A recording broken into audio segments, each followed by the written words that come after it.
That is the one big sticking point. At the end of the season, or the end of the 3-episode arc, Mothma is throwing herself into the dance because she just can't break down and cry in front of everybody. She's losing her daughter. This guy who was her friend since they were kids is going to be killed on her behalf. Brasso's dead. Bix is almost raped. She kills a guy. Andor comes in, saves the day, kills them all, which was awesome. Awesome. They all get in the ship to leave. He doesn't say, "Where's B2? We got to pick up." Just give me the line. I don't even need to see it happen. We'll probably pick up the episode at 9:00 tonight, and B2 is with them, and like, oh, we found whatever. But I was just waiting for that line because he is important to Cassian. Like, it seemed weird to not bring it up. It was weird. I think it wasn't too weird. I had that was my first thought immediately. It was like, where's B2? I think it's because you and I are animal people, like our pets are like, or like our best friends or our children, you know, that kind of thing.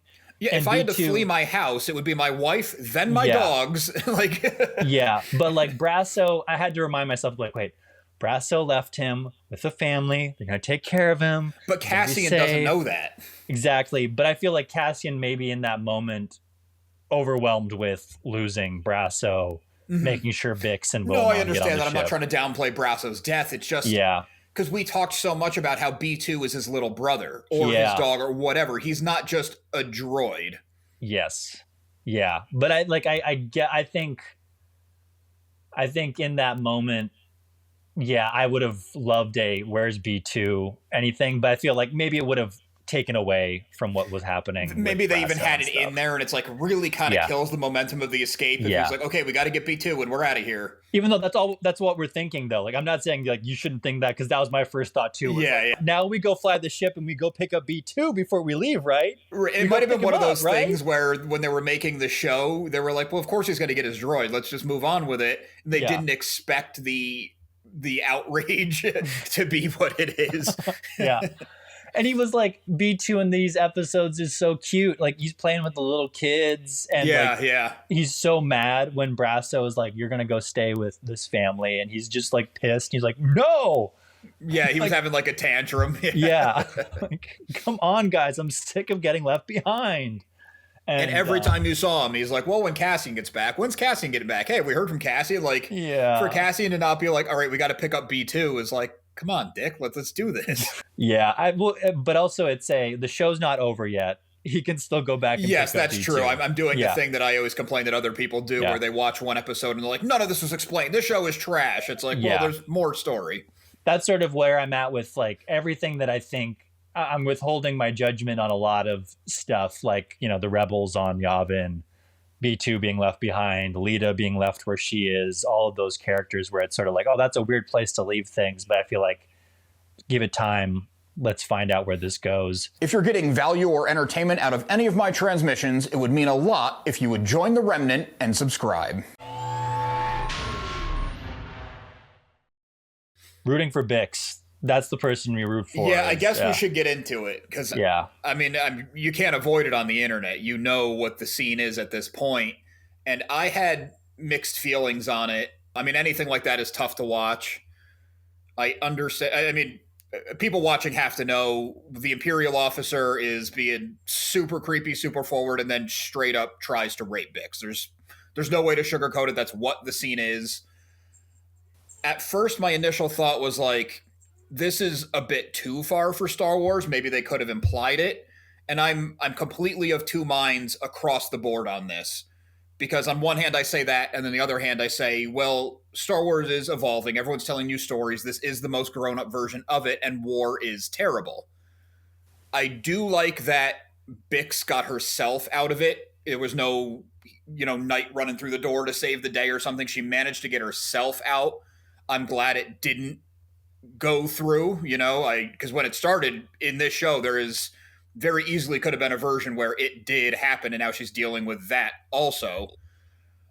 But my biggest complaint isn't that this doesn't belong to Star Wars, whatever. I think those are a matter of opinion. What did it do for the story? We know the Empire's bad. We know that guy's a scumbag. We know Bix has trauma. So my only real concern is, was it just shocking for the sake of shocking? I don't think so. And I think it's because of what you brought up, where she gets herself out of it, which is something we didn't get to see in the first season. Okay. She wasn't ever like weak or a victim, but she never got to save herself from the torture that the Empire inflicted on her. Cassian did that. And even when she's brutalized by the Corpos in episode 3 of the first season, she doesn't get to save herself, and she has to sit there powerless and watch them murder Tim. And so she's a powerful character. She has agency, but she, like, isn't a victim at the end of the day. Like, things happen to her, but she's not a victim. And I think that scene where she got to keep her agency and fight back and brutally murder this rapist is very important, I think, to hopefully where her journey leads her through this season of now regaining power for herself in fighting the Empire. I'm hoping that's what it is, at least. No, I like that read a lot, and that makes me feel a lot better about it. Not that I would ever tell, like, Tony Gilroy or whoever's making this stuff they did it wrong. I was just worried it was shock for the sake of shock, which, no matter what it is something to deal with sexual assault or anything is pointless if you're doing it just for the sake of doing it. But I do like that take on it where, no, it wasn't pointless. Now she is standing up, and she's even stronger, even though she had to go through hell to get there. Yeah, and she doesn't want to be put in that place again of being tortured by the Empire. And you see that in her fighting that officer. And the satisfying look of his shock at realizing that someone's fighting against him, because he's only ever been able to exert power and get what he wants using that power, was so satisfying.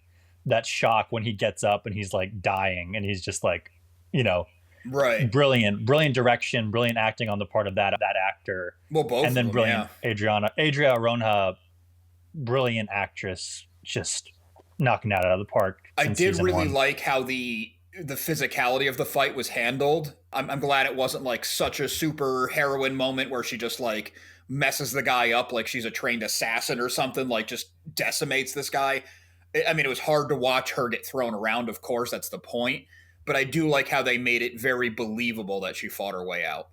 And it wasn't like when he was beating her up, because I feel like it goes either way, where it's like, overly powered or whatever it is, victim, and then that's exploitative too, I find sometimes. Mm-hmm. But the other way of just it going on for too long, and it's like, okay, now at this point it feels like exploitative towards a woman being brutalized on screen. Yeah, once it becomes like an action scene, it's no longer serving the purpose of how horrible it is. Yeah, there was tension, and there was rising action, there was falling action through that fight, which it then crescendoed with that guy just staggering out, hitting his head on that thing on the way down. He was already dead, but the punctuation on top of the punctuation of just murdering that Nazi rapist guy, Yeah. The only other thing that I personally would have done different is he staggers out, he falls over, he's dead. The driver or whoever he was with, of course, he pulls a gun on, but he has no idea what was going on inside. I don't know how we didn't hear it all, but he has no idea what's going on inside. So he pulls a gun on her, which, understandable, yes, he definitely should, given his position. But when she says he tried to rape me, I would have liked to see the guy kind of pause on like, well, I'm in the military. This is my job, but that's not good. Yeah. I guess it's a very minor thing because that character gets gunned down like 2 seconds later, but. Well, and I think that guy, I think that's the answer to your question as to why he didn't intervene, is because he knew he's been there, like, for this. This isn't the first time that this guy's done that. This, like, has raped someone. Yeah. I think that, like, he knows they're struggling probably because she doesn't want to get raped. It just seems like everyone's on board. Everyone's just cool with this. Like, he doesn't turn away from it either. He's not like, oh, I have to listen to this. Like, I don't know. There wasn't enough reaction from that guy for my liking. Maybe I'm just trying to find things because it was so uncomfortable.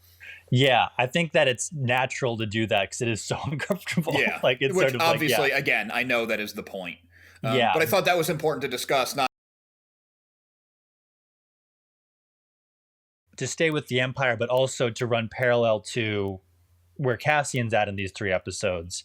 He's experiencing the Maya Pei Brigade of rebels who cannot operate without a leader. Like, they can't work together to figure anything out, to get any kind of solution, versus the Empire, who seem to be lockstep in with each other on eradicating a whole people, working together, collaborating.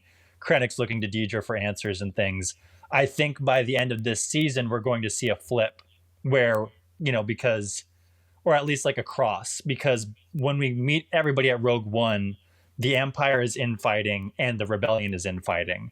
And so I think that like we're going to see a slow transition where things will get a little better for the Rebellion as far as their unification goes and their alliance goes. And we're just going to see the breakdown of the Empire, which we sort of saw in season 1, the infighting in the Empire, but not like where it's at in Rogue One, where Krennic and Tarkin are so at each other's throats that they completely miss Galen's plan, Galen's trap at the center of the Empire is so zero-sum. It's if that guy gets the promotion, I don't get it. So I got to step on him to get there. Where if it was like everyone's in it for the cause, they never would have been beaten. It's the same thing with the Sith, with like the Rule of Two and all that. They made the Rule of Two because the Sith kept killing each other while they were fighting the Jedi. Like, if you guys just got your act together.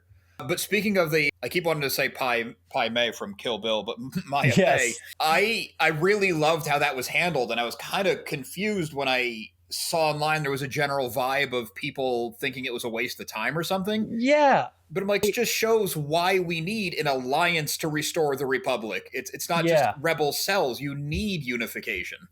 I think it seems to be divided. People thought that arc was filler. I thought it was as good as all the other arcs because I got it. I was like, oh, I know. I get what they're doing right here.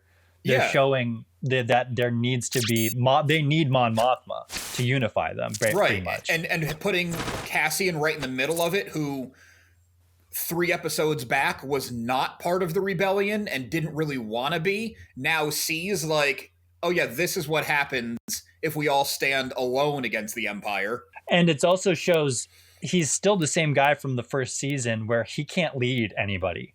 Like, he's not good at that, or maybe he has no interest in that.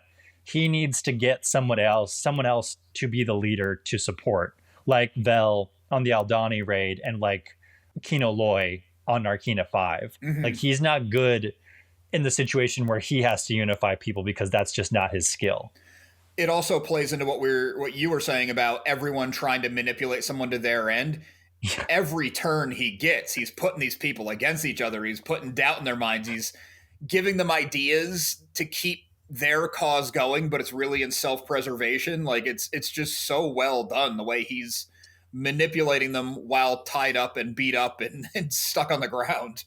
And it's kind of a flip to where, to call back to what you were talking about, the flip at the beginning of the first episode of season 1 is a flip from where he was at in the first season, but now he's flipped back in these episodes to basically just be like, I can use my words to get what I want in this situation. Mm-hmm. And I can use my charm or my persuasion tactics just to get out of this situation, instead of like, he could have maybe tried to get them all to work together, but in this moment he just was like, yeah, I'm just gonna, he tried, but like they didn't want to listen. So he did just revert to, I'm going to manipulate them to get out of this situation. That's the colder side of Cassian, but that's also the side that the rebellion needs right now, is where I have to do what I have to do to get out of this.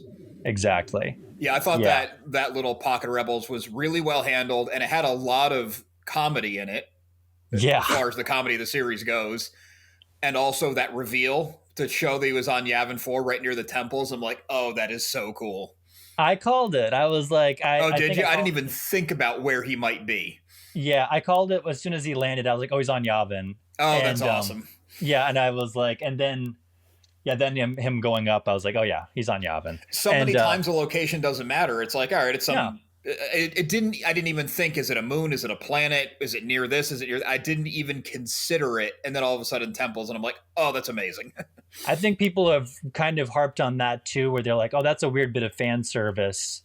And I kind of feel like it can be seen as fan service, the reveal that it's Yavin, but it also, I think, is setting up that we'll be back here. Like, this is important.